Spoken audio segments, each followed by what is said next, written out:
রাসূলের একাধিক বিবাহের নেপথ্যে আমি আর সাজিদ বিশাল এক দালানের সামনে এসে দাঁড়ালাম। দালানের চারপাশ সুন্দর সব ফুল গাছে ভর্তি। একটি সাদা রঙের ফুলে আমার চোখ পড়ল। লাল রঙের টবে লিকলিকে এক লতা দেয়াল ঘেঁষে দাঁড়িয়ে আছে। সেই লিকলিকে লতার গায়ে সেনাপতির মতো শৌর্য বীর্য নিয়ে কিছু সাদা রঙের ফুল যেন তার বাড়ন্ত যৌবনের জানান দিচ্ছে। ফুলগুলোর কাছে গেলাম। এ ধরনের ফুল আগে কখনোই দেখিনি। অদ্ভুত এক নেশা জাগা নিয়ে সুবাস ছড়াচ্ছে তারা। সেই মাতাল করা গন্ধে মৌ মৌ করছে বাতাস। যেই আমি ফুলগুলো ছোতে যাব, অমনি বিশাল আকার গোফওয়ালা এক লোক কোত্থেকে যেন দৌড়ে এসে আমার সামনে হাজির। এই লোকের যে শুধু গোফই বিশাল তা নয়, শরীরের তুলনায় তার মাথাটাও বিশাল সাইজের। আস্ত একটা ফুটবলের সমান মাথা নিয়ে হাঁপাতে হাঁপাতে লোকটি আমায় বলল, ফুল গাছে হাত দেওয়া নিষেধ, জানেন না? তার প্রশ্ন শুনে আমি ভ্যাবাচ্যাকা খেলাম। আশপাশে ভালোভাবে তাকালাম। কোথাও কোনো সাইনবোর্ডে লেখা নেই যে ফুল ছেলা ও ফুল গাছে হাত দেওয়া নিষেধ। তড়িৎ গতিতে চারদিকে এক নজর তাকিয়ে কোনো নিষেধাজ্ঞামূলক বাণীর সন্ধান না পেয়ে তার দিকে ফিরলাম। দেখলাম লোকটি তখনও আমার দিকে মারমুখী চেহারা নিয়ে তাকিয়ে আছে। তার চোখ দুটোও যেন স্বাভাবিকের তুলনায় বিশাল দেখাচ্ছে। মানুষ রেগে থাকলে যা হয় আর কি। কিন্তু এই লোক আমার উপরে এত চোট বাসার যথেষ্ট কোনো কারণ আমি খুঁজে পেলাম না। বললাম, ফুল গাছে হাত দিলে কি সমস্যা? আমার কথা শুনে তার চোখ দুটো যেন আরও বিশাল হয়ে উঠল। নাকটাও ফুলে উঠছে ক্রমশ। বুঝতে পারছি লোকটি এখনও রাগের সর্বশেষ ধাপে পৌঁছয়নি। ওই ধাপে গেলে তার চেহারার কি যে অবস্থা হবে কে জানে। খুব ইচ্ছে করছিল তার রাগের সর্বশেষ পারদ দেখে যাওয়ার। কোনো এক গল্পে পড়েছিলাম, একবার এক ব্যাঙ নিজেকে ফুলাতে ফুলাতে একসময় পটাশ করে ফেটে গিয়েছিল। এই লোকের ক্ষেত্রে সেরকম ঘটার সম্ভাবনা যদিও ক্ষীণ, তবুও তাকে রাখতে দেখে আমি কেমন যেন অদ্ভুত মজা পাচ্ছি। আমার নজর তখন সাদা রঙের ফুলগুলোর চেয়ে লোকটির ওপরেই বেশি। পাশ ফিরে সাজিদকে ডাকতে যাব, ওমা, অমনি দেখি সাজিদ ভ্যানিশ। কোথায় গেল সে? পরে সাজিদকে আবিষ্কার করলাম অন্য জায়গায়। এই দালানের উত্তর পূর্ব দিকে একটি কৃত্রিম ঝর্ণা আছে। বাঁধের মতো করে একটি ছোট্ট পুকুর সদৃশ কুয়া, সেখানে বৈদ্যুতিক সংযোগের মাধ্যমে পানিকে সঞ্চারণ করে উপর থেকে নিচের দিকে ফেলা হচ্ছে। সেই ঝর্ণার কাছে সে চুপচাপ দাঁড়িয়ে আছে। আমি অনেকটা লম্বা লম্বা পা ফেলে তার কাছে ছুটে এলাম। আমাকে এভাবে স্থান ত্যাগ করতে দেখে লম্বা গোঁফওয়ালা লোকটি নিশ্চয়ই খুব খুশি হয়েছে। সে নিশ্চয়ই ভাবছে আমি তার ভয় পালিয়ে এসেছি। বিজয়ীর মতো হেসে হেসে গর্বে ফুলে ওঠা বুক নিয়ে সে নিশ্চয়ই তার জায়গায় চলে গেছে এতক্ষণে। তার চোখ আর নাকের কি অবস্থা কে জানে। সেগুলো কি এখনও ফুলে ফেপে আছে নাকি চুপসে গেছে? সাজিদের কাছে এসে বললাম, কিরে, এদিকে চলে এসেছিস যে? তোকে আমি খুঁজছিলাম চারদিকে। সে আমার দিকে ফিরে বলল, কেন, দারোয়ানের ফোলানো নাক আর বিশালাকার চোখ দেখাতে? যা বাবা, এই ব্যাপারটি সাজিদ কিভাবে জানল? সে তো আমার সাথে ছিল না সেখানে। আমি থতমত খেয়ে তার দিকে অবাক দৃষ্টিতে তাকিয়ে আছি। সে আমার অবাক করা দৃষ্টিকে অগ্রাহ্য করে আবার ঝরনার দিকে মুখ ফেরালো। আমি তখনও এক অদ্ভুত বিস্ময় নিয়ে তার ঠিক পেছনে দাঁড়িয়ে আছি। হঠাৎ সে আমাকে বলল, আরিফ, এই ঝরনাটির দিকে তাকিয়ে দেখ। কি দেখব? কৃত্রিমতা দেখবি। লাভ কি? লাভ নেই। তাহলে? এবার সাজিদ আমার দিকে ফিরে বলল, মানুষ মনে করে কি জানিস? টাকা, বিশাল অট্টালিকা, দামি গাড়ি আর ঐশ্বর্যের মধ্যেই সুখ। এই ঐশ্বর্য আর ধনসম্পদের পেছনে ছুটতে ছুটতে মানুষ এতই ব্যস্ত হয়ে পড়ে যে স্রষ্টার অনুপম প্রকৃতিকে কাছ থেকে দেখার, সবুজাভ প্রকৃতির কাছে গিয়ে বুক ভরে নিঃশ্বাস নেওয়ার ফুরসত তার হয় না। কিন্তু সে জানে দিন শেষে তার অট্টালিকা, তার বিশালাকার দালান তাকে মনোতৃপ্তি দিতে পারে না। সে এসবের মাঝে বন্দি জীবন পার করে, কিন্তু জীবন তাকে এমনভাবে আষ্টপৃষ্ট ধরে যে সে এই শৃঙ্খল থেকে কোনোভাবেই নিজেকে মুক্ত করতে পারে না। তবুও তার একটু ফুরসত চাই, একটু অবসর। সেই অবসর, মনোরম পরিবেশ স্রষ্টার প্রকৃতি ছাড়া কোথায় পাবে? সে নিজের ইচ্ছে মতো তৈরি করে নেয় ঝর্ণা, কৃত্রিম হ্রদ ইত্যাদি। দিন শেষে সব আইডিয়া স্রষ্টার কাছ থেকেই ধার করা। আমি মন দিয়ে সাজিদের এক নাগাড়ে বলে যাওয়া কথাগুলো শুনলাম। নিজ থেকে কখনোই সে আমার সাথে এভাবে কথা বলে না। তাকে কোনো কিছু জিজ্ঞেস করা করলে তার উত্তর দেয়, ব্যাস।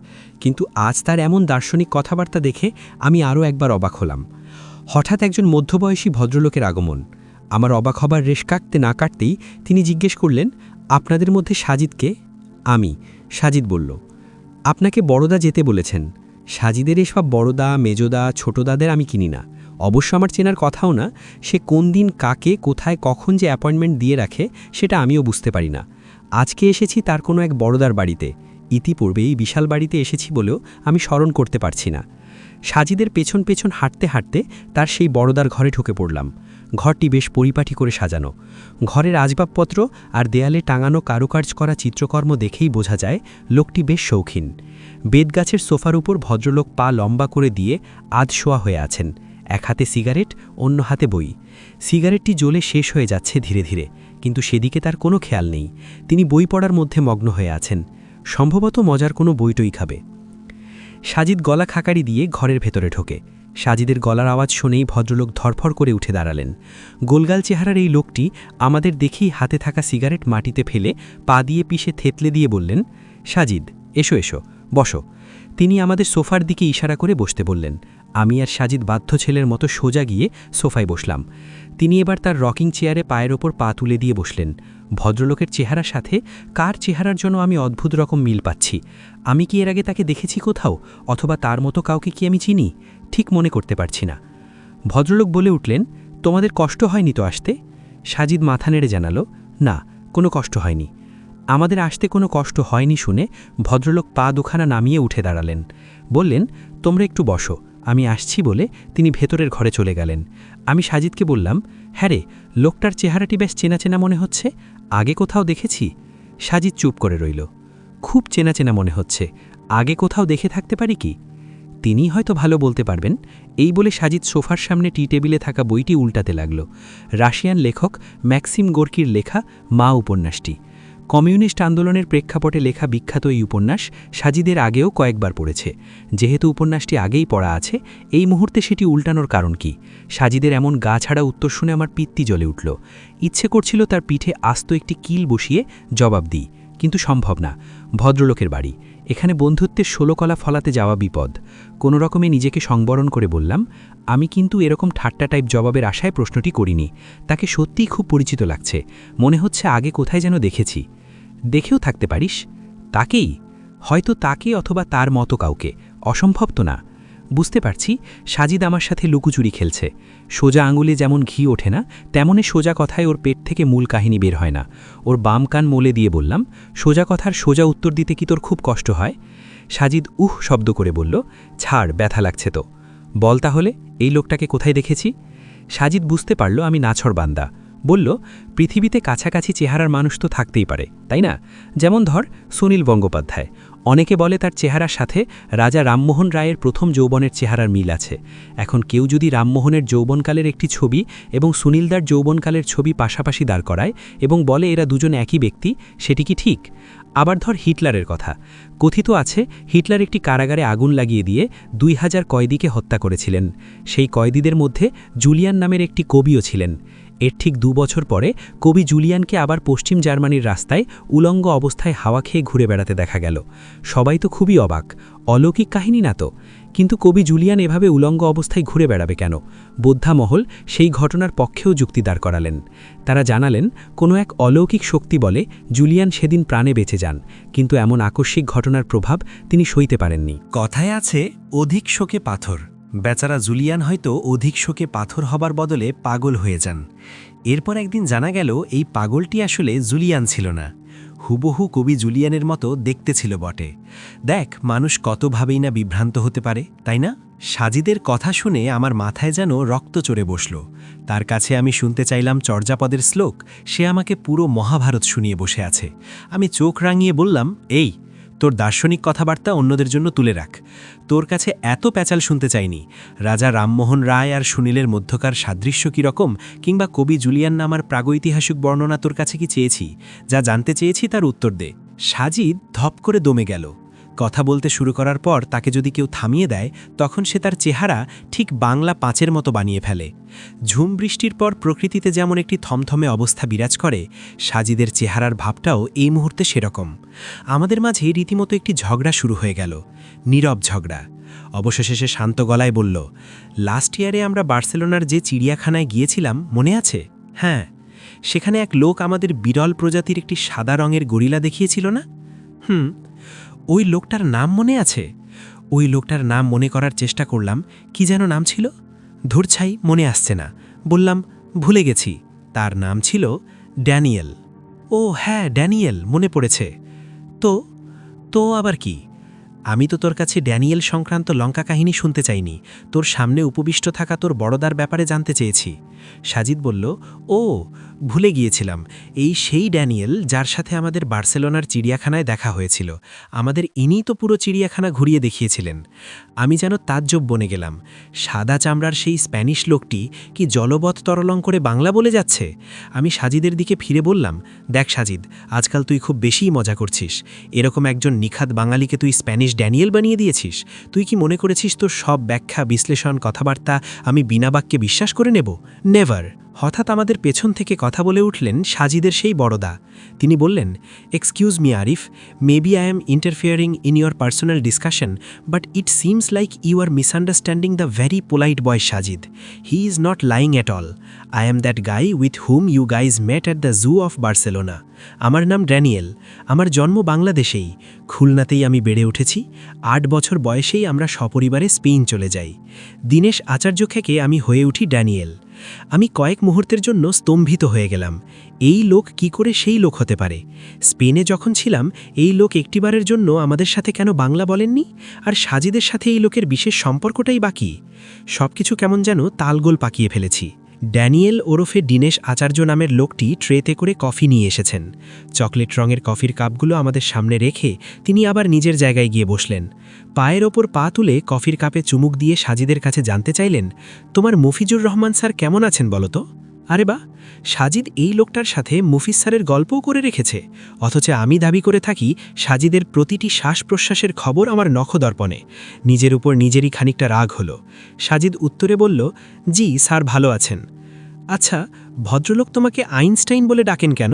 আই মিন, ফিজিক্স তো তোমার বিষয় নয়, তোমার বিষয় হচ্ছে বায়োলজি। তিনি যদি তোমাকে কোনো উপনামে ডাকবেনই, তাহলে বায়োলজিতে বিরাট অবদান রেখেছে এরকম কোনো বিখ্যাত বিজ্ঞানীর নামানুসারে ডাকলেই পারেন। আইনস্টাইন তো বায়োলজির কেউ ছিলেন না। সাজিদ বলল, ঠাট্টা করে ডাকেন। ও আই সি। ভদ্রলোক বললেন, আচ্ছা, ঠাট্টা করে আইনস্টাইনই বা ডাকতে হবে কেন? সাজিদ একটু নড়ে চড়ে বসে হাত থেকে কফির কাপটি রেখে বলল, আসলে আইনস্টাইন এমন একটি ফিগার যাকে বিজ্ঞান বা বিজ্ঞানের বাইরের যে কেউ চেনে। বিজ্ঞানের জগতে আইনস্টাইন যতটা পপুলার ততটা আর কেউ হতে পারেননি। আপনি যদি টলেমি, কোপারনিকাসদের নাম সাধারণ মানুষের কাছে বলেন, ওরা বোকা বোকা চোখে আপনার দিকে তাকাবে। সাধারণ মানুষ আইনস্টাইনকে যেভাবে চেনে, বা তার নাম তারা যেভাবে শুনেছে, অন্য কারো নাম সেভাবে তারা শোনেনি।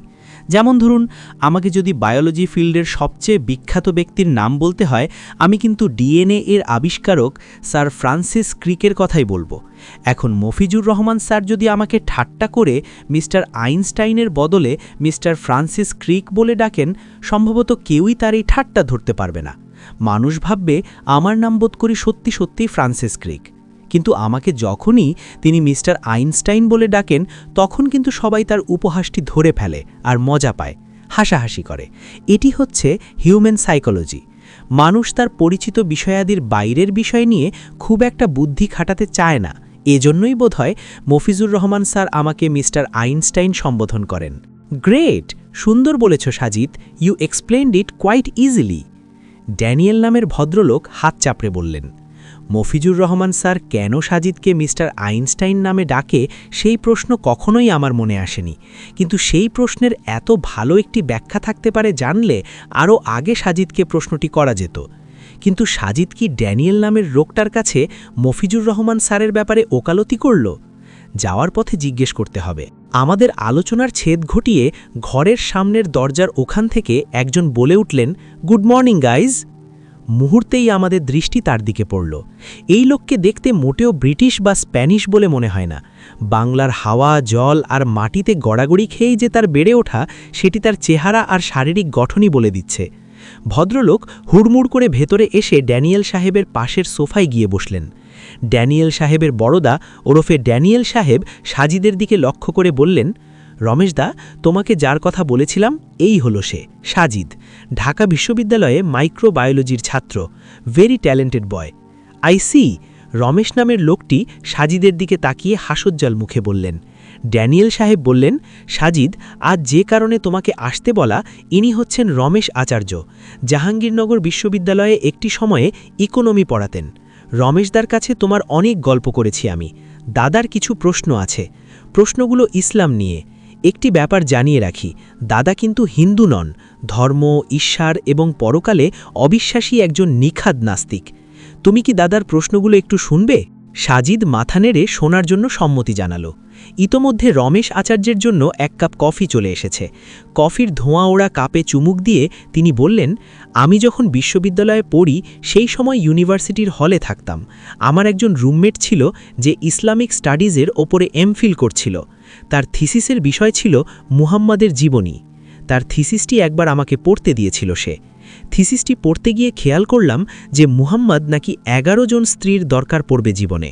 আই রিপিট, 1 আমাকে বলতে পারো একজন লোকের জীবনে ঠিক 11 জন স্ত্রীর দরকার পড়বে কেন? বুঝতে পারলাম পুরনো কাসুন্দি, সচরাচর নাস্তিকরা যেসব প্রশ্ন পকেটে নিয়ে ঘোরে আর কি। আরে বাবা, মুহাম্মদ সাল্লাল্লাহু আলাইহি ওয়াসাল্লাম 11টি বিয়ে করবেন না 25টি করবেন, তা দিয়ে তোমাদের কি? এ জাতীয় প্রশ্ন শুনলেই আমার পিত্তি জ্বলে ওঠে। নাস্তিক হয়েছ ভালো কথা, তাই বলে কারো ব্যক্তিগত জীবনে নাক গলাতে যাওয়া লাগবে কেন? যত্ত সব। সাজিদ এরকম প্রশ্নগুলো শোনার পরে এখনও কিভাবে স্বাভাবিক রয়েছে আল্লাহ মালুম। আমার তো রাগে গা গিজগিজ করছে। হাত থেকে ম্যাক্সিম গোর্কির মা উপন্যাসটি রেখে সাজিদ বলল, আমি কি আপনাকে রমেশদা বলে ডাকতে পারি? অবশ্যই পারো, সামনে উপবিষ্ট লোকটি বলল। আচ্ছা রমেশদা, আপনি কি মুহাম্মদ সাল্লাল্লাহু আলাইহি ওয়াসাল্লামের জীবনী কখনো পড়েছেন? তা পড়িনি অবশ্য, তবে নানাজনের কাছ থেকে কিছু কিছু ব্যাপারে শুনেছি। লোকটার কথা শুনে আমার মাথা গরম হয়ে গেল। বলে ফেললাম, আপনি যখন তার কোনো জীবনীই পড়েননি তাহলে প্রশ্নের ঝুলি নিয়ে ঘুরছেন কিভাবে? কোনো কিছু নিয়ে প্রশ্ন করতে হলে আগে সে সম্পর্কে পড়াশোনা করতে হয়। এই কমন সেন্সটুকুও কি আপনাদের নেই? আমার জোরালো ও ঝাঝালো বক্তব্য শুনে দীনেশ আচার্য এবং রমেশ আচার্য, দুই আচার্য মিলে আমার দিকে অবাক দৃষ্টিতে তাকালো। বুঝতে পেরেছি আমার গলার স্বর একটু বেশিই উঁচু করে ফেলেছি। পরিস্থিতি সামাল দেওয়ার জন্য সাজিদ বলল, ফাইন, প্রশ্ন করার জন্য যে আগে সে ব্যাপারে ব্যাপক পড়াশোনা থাকতে হবে ব্যাপারটি এমন নয়। এটি একটি ভুল ধারণা। প্রশ্ন যে কারো থাকতে পারে। একটি ছোট শিশু যখন আকাশের চাঁদ দেখে প্রশ্ন করে তখন তার অবশ্যই জানা লাগে না যে চাঁদ হলো একটি উপগ্রহ, এটি পৃথিবী থেকে এত কিলোমিটার দূরে, এটার ভূপৃষ্ঠ অমুক তমুক পদার্থ দিয়ে গঠিত। প্রশ্ন করার জন্যে তার সে ব্যাপারে পূর্ণাঙ্গ এবং পরিপূর্ণ জ্ঞান থাকার প্রয়োজন নেই। যদি থাকতো তাহলে সে বিষয়ে তার মনে প্রশ্ন জাগত না। সাজিদের গোছালো বক্তব্য শুনে আমি চুপসে গেলাম। আপাত বিরোধী মনে হলেও তার কথাই যুক্তি আছে। সে আবার বলতে শুরু করল, তাহলে রমেশদা, আপনি মুহাম্মদ সাল্লাল্লাহু আলাইহি ওয়াসাল্লামের কোনো জীবনীই পড়েননি? না, কোনো সমস্যা নেই। আপনার প্রশ্নটি হচ্ছে কেন তিনি 11টি বিয়ে করেছিলেন, রাইট? একজন মানুষের জীবনে এতগুলো স্ত্রীর দরকার পড়বে কেন, এই তো? হ্যাঁ, ভেরি গুড। আচ্ছা, আপনি কি জানেন মুহাম্মদ সাল্লাল্লাহু আলাইহি ওয়াসাল্লাম ঠিক কত বছর বয়সে প্রথম বিয়ে করেছিলেন এবং কাকে বিয়ে করেছিলেন? এক্স্যাক্টলি মনে পড়ছে না, তবে কোনো ব্যবসায়ী নারীকে বিয়ে করেছিলেন। নামটি as far as I can remember. একদম ঠিক, তিনি বিয়ে করেছিলেন একজন ব্যবসায়ী নারীকে। তার নাম ছিল খাদিজা বিনতে খুয়াইলিদ, মানে খুয়াইলিদ নামের এক ব্যক্তির কন্যা যার নাম ছিল খাদিজা। মুহাম্মদ সাল্লাল্লাহু আলাইহি ওয়াসাল্লাম যখন তাকে বিয়ে করেন তখন মুহাম্মদ সাল্লাল্লাহু আলাইহি ওয়াসাল্লামের বয়স ছিল 25 বছর, আর খাদিজা বিনতে খুয়াইলিদের বয়স কত ছিল জানেন? রমেশ আচার্য জানতে চাইল, কত? 40 বছর। ও আইসি, বলল রমেশ আচার্য নামের ভদ্রলোক। কিন্তু আপনি কি আমাকে বলতে পারেন একজন সুদর্শন পুরুষ যখন তার টকবগে তারুণ্য, ভরা যৌবনকাল, তখন ঠিক কিসের জন্যে তিনি 40 বছরের একজন নারীকে বিয়ে করলেন যখন তার যৌবনকাল অস্তমিত পায়? শুধু কি তাই, এই 40 নারী ছিলেন একজন বিধবাও। আমাকে বলুন তো, মুহাম্মদ সাল্লাল্লাহু আলাইহি ওয়াসাল্লামের মতো একজন তরুণ যার কিনা তখন যৌবনের উচ্ছলতায় মেতে ওঠা কোনো সুদর্শনা তরুণীকেই বিয়ে করাটাই ছিল যুক্তিসঙ্গত, তিনি কেন স্ত্রী হিসেবে বেছে নিলেন একজন বিধবা 40 বয়সের নারীকে? May I interfere here? বললেন দীনেশ আচার্য ওরফে মিস্টার ড্যানিয়েল। শিয়ার, সাজিদ বলল। আমার মনে হয় কি সাজিদ, খাদিজা নামের যে ব্যবসায়ী নারীর কথা তুমি বললে, তার অঢেল সম্পত্তি, ব্যবসা ইত্যাদির মালিকানা হস্তগত করার জন্যেই মুহাম্মদ আসলে তাকে বিয়ে করেছে। I don't know what the actual matter is, but এটি একটি পয়েন্ট হতে পারে বলে আমার মনে হয়েছে। মধ্যবয়স্ক এক চাচাগোছে মানুষ আমাদের জন্য আবার কফি নিয়ে এসেছেন। কফির কাপগুলো টেবিলে রাখা মাত্রই তিনি সুরসুর করে হেঁটে ভেতরে চলে গেলেন। মিস্টার ড্যানিয়েল সাহেব আমাদের সকলকে আবারও কফি পরিবেশন করলেন। ধোয়া ওরা কফির কাপে চুমুক দিয়ে সাজিদ বলতে শুরু করল, হ্যাঁ, এটি একটি চমৎকার পয়েন্ট বটে, কিন্তু আপনি যদি ইতিহাসের পাতা উল্টান, এমনকি যদি আপনি খ্রিস্টান মিশনারি ওরিয়েন্টালিস্টদের লেখা বইপত্রও ঘাটেন, তাহলে কোথাও আপনি এর পক্ষে বিন্দুমাত্র প্রমাণ পাবেন না। কিসের পক্ষে? রমেশদার প্রশ্ন। এই যে বড়দা যেটি বললেন, মোহাম্মদ সাল্লাল্লাহু আলাইহি ওয়াসাল্লাম নাকি ব্যবসায় সম্পত্তির লোভেই খাদিজার মতো বয়স্ক ও বিধবা নারীকে বিয়ে করেছেন। তাহলে এর পেছনের রহস্য কি? কোনো রহস্য নেই আসলে। তৎকালে মোহাম্মদ সাল্লাল্লাহু আলাইহি ওয়াসাল্লামের বিশ্বাসযোগ্যতা, সত্যবাদিতা, কর্মনিষ্ঠা ও সুন্দর আচরণের কথা মক্কার সর্বত্র ছড়িয়ে পড়ে। এই সংবাদ মক্কার বিশিষ্ট ব্যবসায়ী খাদিজা বিনতে খুয়াইলিদের কানেও চলে যায়। অনেকদিন থেকে তিনি তার ব্যবসা পরিচালনার জন্য এরকম একজন সৎ, বিচক্ষণ, সত্যবাদী, ন্যায়পরায়ণ ও কর্মনিষ্ঠ লোক খুঁজছিলেন। মুহাম্মদ সাল্লাল্লাহু আলাইহি ওয়াসাল্লামের ব্যাপারে এরকম প্রশংসা শুনে তিনি তাকে একটু যাচাই করে নিতে চাইলেন। এই উদ্দেশ্যে তিনি তাকে কিছু কাজ দিয়ে বণিকদের সাথে সিরিয়ায় পাঠালেন। সাথে বিশেষ এক সহচর নিযুক্ত করেন, যাতে মুহাম্মদ সাল্লাল্লাহু আলাইহি ওয়াসাল্লামকে পুরো সফরে খুব কাছ থেকে ভালোভাবে অবজার্ভ করা যায়। তার ব্যাপারে লোকমুখে যে সুনাম, যে প্রশংসা চাউর হয়ে আছে, তা আদৌ সত্য কিনা সেটি যাতে হাতে নাতে প্রমাণিত হয়। যখন মুহাম্মদ সাল্লাল্লাহু আলাইহি ওয়াসাল্লাম সিরিয়া সফর থেকে ফিরলেন, সেবার ব্যবসায় প্রচুর মুনাফা হয় এবং তিনি তার হিসাবপত্রেও ছিলেন একেবারেই নির্ভুল, স্বচ্ছ এবং সৎ। খাদিজার নিযুক্ত করা সহচরও মুহাম্মদ সাল্লাল্লাহু আলাইহি ওয়াসাল্লামের ব্যাপারে খুবই ইতিবাচক ফলাফল প্রদান করলেন। সব দেখে শুনে খাদিজা রাদিয়াল্লাহু তাআলা আনহার মনে হলো যে এই তরুণকে চাইলেই বিয়ের প্রস্তাব দেওয়া যায়, এবং তিনি মুহাম্মদ সাল্লাল্লাহু আলাইহি ওয়াসাল্লামকে বিয়ের প্রস্তাব দেন। মুহাম্মদ সাল্লাল্লাহু আলাইহি ওয়াসাল্লাম এই ব্যাপারে অভিভাবক হিসেবে তার চাচা আবু তালিবকে সাব্যস্ত করেন। পরবর্তীতে আবু তালিবের সম্মতিতে খাদিজার সাথে মুহাম্মদ সাল্লাল্লাহু আলাইহি ওয়াসাল্লামের বিয়ে সম্পন্ন হয়। এটাই হচ্ছে পুরো এবং প্রকৃত ঘটনা। এবার বলুন তো, এই ঘটনার কোথাও কি সম্পত্তির প্রতি লোভ আছে, অর্থের প্রতি লোভ আছে, নাকি ব্যবসায়ে মালিকানা হস্তগত করার কোনো পূর্ব পরিকল্পনা বা দূরভিসন্ধি আছে? রমেশ আচার্য নামের লোকটি পায়ের ওপর পা তুলে বলল, if the case is this, then it's okay. Sajid বলতে লাগল, মুহাম্মদ সাল্লাল্লাহু আলাইহি ওয়াসাল্লামের বহুবিবাহের প্রসঙ্গ টেনে মূলত নাস্তিকরা যা বোঝাতে চায় তা হল তিনি নাকি নারী লোভী ছিলেন। অথচ আপনি যদি ইতিহাসের পাতা খুলে দেখেন, তাহলে দেখবেন যে মুহাম্মদ সাল্লাল্লাহু আলাইহি ওয়াসাল্লাম তার যৌবন, পড়ন্ত যৌবন এবং বার্ধক্যেরও কিছুটা সময় পার করেছেন তার প্রথম স্ত্রী খাদিজার সাথেই। প্রথম স্ত্রী যতদিন বেঁচে ছিলেন ততদিন মুহাম্মদ সাল্লাল্লাহু আলাইহি ওয়াসাল্লাম আর কাউকে বিয়ে করেননি। মুহাম্মদ সাল্লাল্লাহু আলাইহি ওয়াসাল্লামের বয়স যখন 50 বছর, যখন তার যৌবন শেষ হয়ে শরীরে বার্ধক্য নেমে আসে, তখন তার প্রিয় সহধর্মিণী খাদিজা রাদিয়াল্লাহু আনহার মৃত্যু হয়। নাস্তিকরা যাকে নারীলোভী আখ্যায়িত করতে চায়, সে তিনিই নাকি ভরা যৌবনের সবটুকু সময় অর্থাৎ 25টি বছর কাটিয়ে দিয়েছেন একজন স্ত্রীর সাথেই। নাস্তিকদের দাবি যদি সত্যি হতো, তাহলে এই 25 বছরে মুহাম্মদ সাল্লাল্লাহু আলাইহি ওয়াসাল্লামের অন্তত 5টি স্ত্রী থাকা উচিত ছিল। কিন্তু ইতিহাসে এরকম কোনো প্রমাণ নেই। এ থেকে কি প্রমাণিত হয়? এ থেকে প্রমাণিত হয় যে নাস্তিকদের যুক্তিটি অত্যন্ত দুর্বল এবং অযৌক্তিক। তাহলে বাদবাকি বিয়েগুলো, সেগুলোর ব্যাপারে কি বলবে তুমি? বলে উঠলেন মিস্টার ড্যানিয়েল। বলছি, মুহাম্মদ সাল্লাল্লাহু আলাইহি ওয়াসাল্লাম যখন 40 বছর বয়সে নবুয়ত প্রাপ্ত হন, তখন তিনি মক্কায় আস্তে আস্তে ইসলাম প্রচার শুরু করেন। যখন তার দাওয়াত ধীরে ধীরে বিশাল আকার ধারণ করতে লাগল, যখন চারদিক থেকে নির্যাতিত, নিষ্পেষিত মানুষেরা তার কাফেলা এসে সামিল হতে লাগল, ব্যাপারটি তখন আরবের গোত্রপ্রধানদের নজরে এলো। তারা ভাবল, না, এই লোককে তো দমন করতে হবে। তারা ইসলাম ধর্মে ধর্মান্তরিত হয়ে আসা মানুষগুলোর ওপরে চালাতে লাগল অমানসিক অত্যাচার, নির্যাতন। নির্যাতনের সেই মাত্রা এতটাই ভয়াবহ এবং পৈশাচিক ছিল যা বর্ণনাতীত। বুকের ওপর পাথর তুলে দেওয়া, তপ্ত মরুভূমিতে বেঁধে রাখা সহ নানাবিধ অত্যাচার। তবুও দমে যাননি মুহাম্মদ সাল্লাল্লাহু আলাইহি ওয়াসাল্লাম এবং তার সঙ্গীরা। এরকম অমানসিক নির্যাতনের মুখেও মানুষ দলে দলে ইসলাম ধর্মে যোগ দিতে শুরু করল।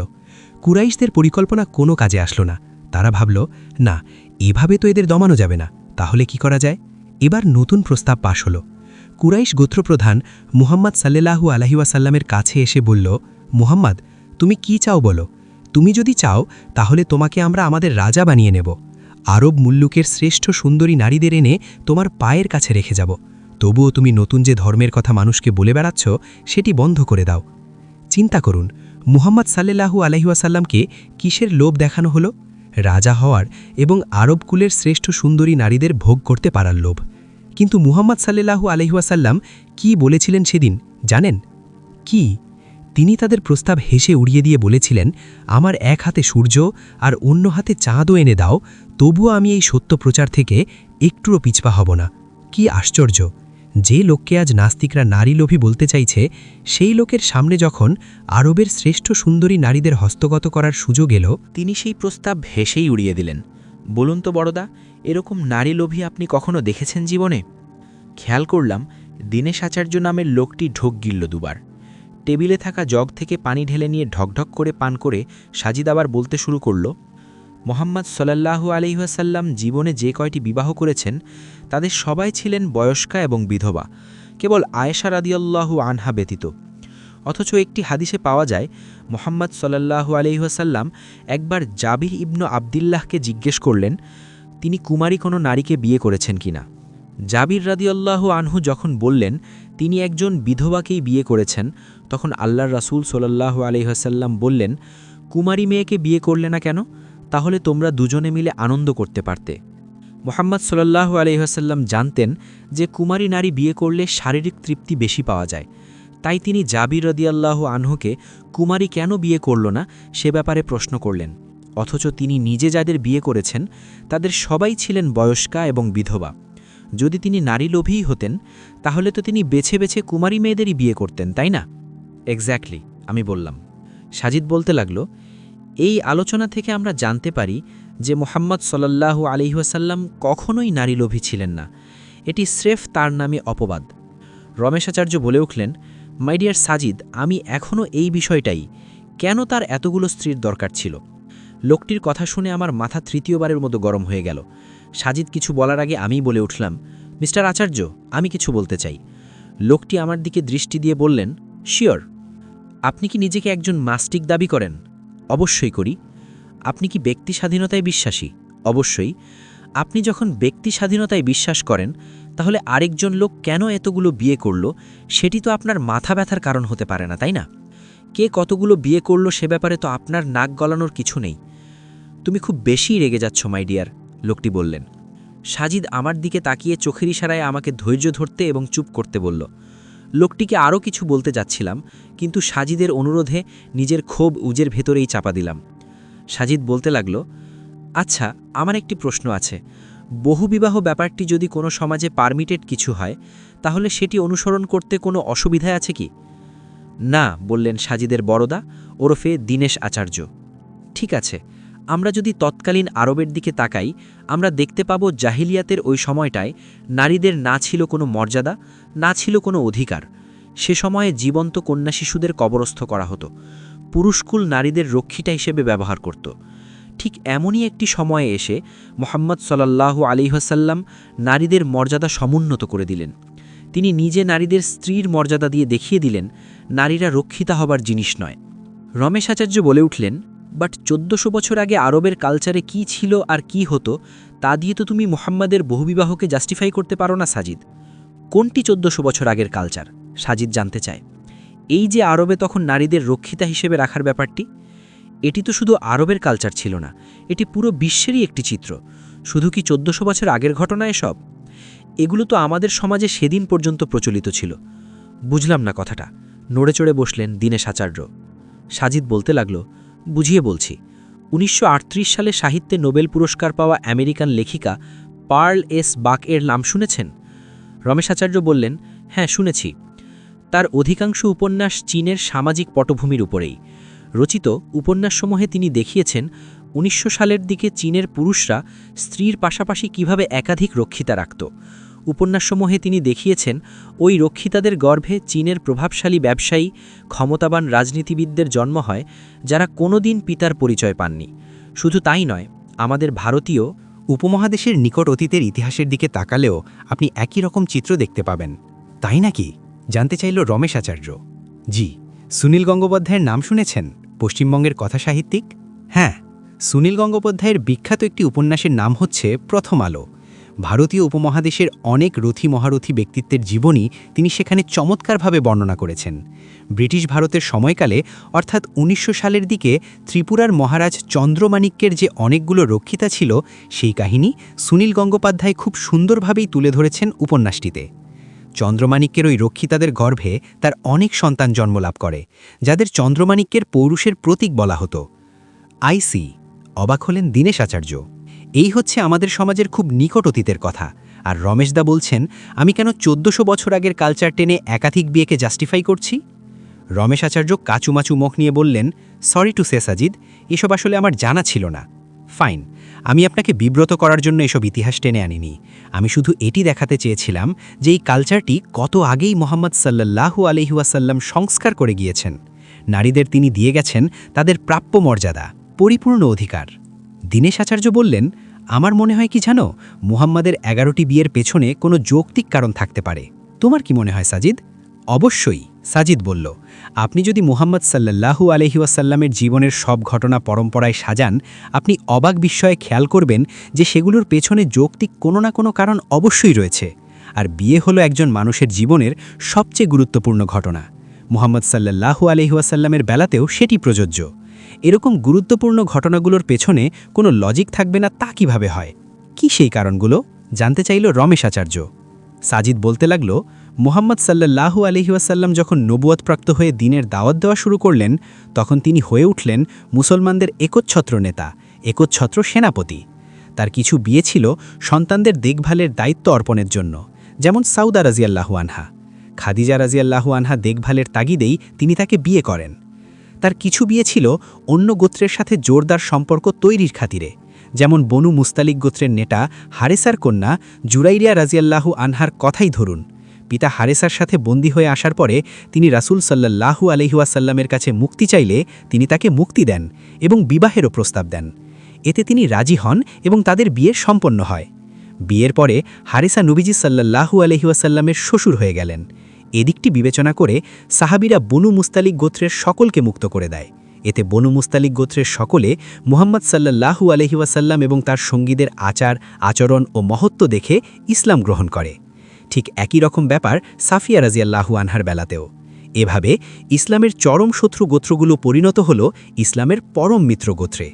বলুন তো বড়দা, একজন পলিটিশিয়ান হিসেবে, একজন রাষ্ট্রনায়ক হিসেবে মুহাম্মদ সাল্লাল্লাহু আলাইহি ওয়াসাল্লামের এই কৌশলকে আপনি কিভাবে দেখবেন?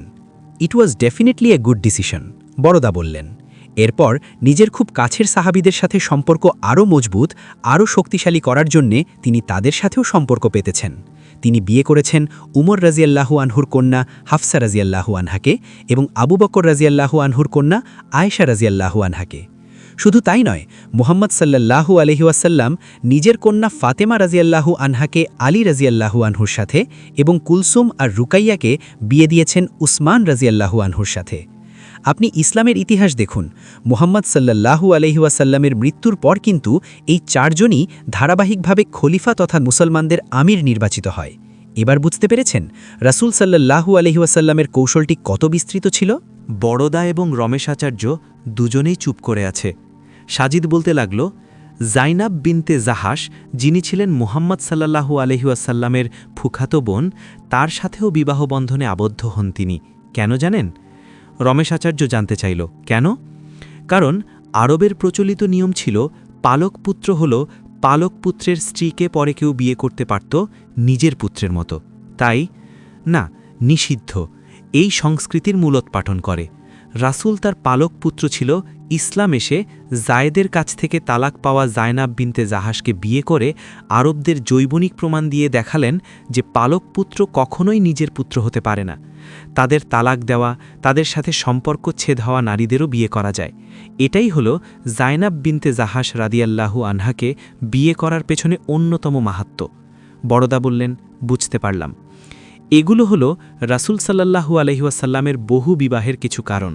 এসব ছাড়া আরও কারণ আছে, যেমন পুরুষদের জন্য যেসব মাসাবা মাসায়েল, সেগুলো তারা রাসূল সাল্লাল্লাহু আলাইহি ওয়াসাল্লামের কাছ থেকে সরাসরি জেনে নিতেন বা শুনে নিতে পারতেন। কিন্তু নারীদের ব্যাপারে সে সুযোগ ছিল না, কারণ পর্দার বিধান লঙ্ঘন করে তিনি নারীদের সামনে গিয়ে মাসালা মাসায়েল নিয়ে আলাপ করতে পারেন না। তাহলে নারীরা কিভাবে রাসূলের শিখবে, কাছ থেকে জ্ঞানার্জন করবে? তাদের জন্য এই কাজটি সহজ হয়ে যায় উম্মুল মুমিনিন তথা রাসূল সাল্লাল্লাহু আলাইহি ওয়াসাল্লামের স্ত্রীদের মাধ্যমে। তিনি স্ত্রীদের সাথে যেসব মাসালা মাসাইল নিয়ে আলাপ করতেন, তার স্ত্রীগণ সেগুলো অন্য নারীদের জানিয়ে দিতেন। এভাবেই দ্বীনের জ্ঞান নারীদের মধ্যেও সমানভাবে ছড়িয়ে পড়ে। কিন্তু একজন স্ত্রীর পক্ষে একা কখনোই এই দায়িত্ব পালন করা সহজ ছিল না। এছাড়াও বহু স্ত্রীর মধ্যে কিভাবে সমতা রক্ষা করতে হবে, এই শিক্ষা উম্মাহকে দিয়ে যাওয়াও অন্যতম একটি কারণ। সাজিদ কথা বলা থামিয়ে আরেক গ্লাস পানি পান করল। রমেশ আচার্য নামের লোকটি কিছুই বলছে না। বড়দা ওরফে দীনেশ আচার্য বললেন, রমেশদা কিছু বলবে? তিনি অস্ফুট স্বরে বললেন, না। আমাদের হাতের সময় ফুরিয়েছে। চলে আসার জন্য আমরা উঠে দাঁড়ালাম। দুই আচার্যের সাথে হ্যান্ডশেক করে আমরা হাঁটতে শুরু করলাম। বড়দা আমাদের দরজা পর্যন্ত এগিয়ে দিলেন। বাইরে আসা মাত্র সাজিদ বলল, তুই যে সাদা ফুলগুলোর দিকে অবাক বিস্ময়ে তাকিয়েছিলি, সেই ফুলগুলোর নাম জানিস? সাজিদের কথা শুনে আমি হাঁ করে তার মুখের দিকে তাকিয়ে রইলাম। আমার অবাক হবার কারণ হলো, আমি যখন ফুলগুলো দেখছিলাম তখন সে আমার কাছ থেকে অনেক দূরে ছিল। সে কিভাবে বুঝল যে আমি তখন সাদা রঙের ফুলগুলো দেখছিলাম? আমি যে বিস্ময় নিয়ে তার দিকে তাকিয়ে আছি সেদিকে তার কোনো ভ্রুক্ষেপ নেই। সে বলল, ওই ফুলগুলোর নাম হলো মধুমঞ্জরি। ইংরেজরা ওই ফুলগুলোকে ডাকে রেনগুন কিপার নামে। আর আসার সময় প্রকাণ্ড সাইজের মাথাওয়ালা যে লোকটির সাথে ঝগড়া করেছিস, সে ওগুলোকে উইকেট কিপার নামে ডাকে। বড়দা তাকে কত করে শেখায় এই ফুলগুলোর নাম হচ্ছে রেনগুন কিপার। বেচারা তবুও ভুল করে ডাকে উইকেট কিপার বলে। সাজিদের হাসি দেখে আমারও হাসি পায়। ফুলের নাম উইকেট কিপার, দারুণ তো।